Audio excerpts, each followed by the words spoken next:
اسماء جلال في البودكاست بتاع انس بوخش قالت له مهم قوي ان الاهل يحسسوا اولادهم انهم مهمين، لان لو الانسان ما حسش انه مهم من اهله للاسف ما بيحسش انه مهم من حد.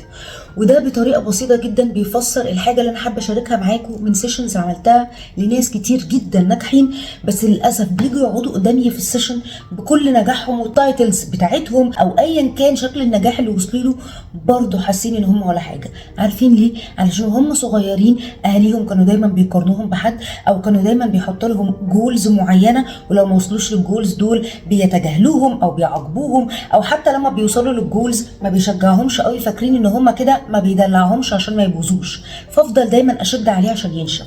المشكله ان الشخص ده بيكبر شايف ان هو ملوش لازمه، ومهما عمل عمره ما بيشوف ان في حاجه عملها ايجابيه. ده بيقول ايه؟ ده بيقول حاجتين: ارجوكم لو خلفتوا لازم تكونوا على درايه بان انتوا يعني ايه تربوا اولاد، علشان انتوا ممكن تسببوا لهم مشاكل تكمل معاهم لبقيه حياتهم.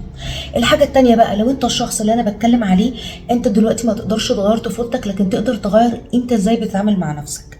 وده معناه ان انت تقدر تساعد نفسك عن طريق ان انت تعمل سيشنز، ان انت تعيد تربيه نفسك، وان انت تعوض عن الحاجات اللي انت في طفولتك ما لقيتهاش انت اللي تعملها لنفسك. فايه اللي يحصل؟ ما كملش بقيه حياتي متخيل اني ماليش لازمه واني قليل واني رغم ان انا وصلت لمراحل المفروض شخص تاني ممكن تخليه سعيد جدا.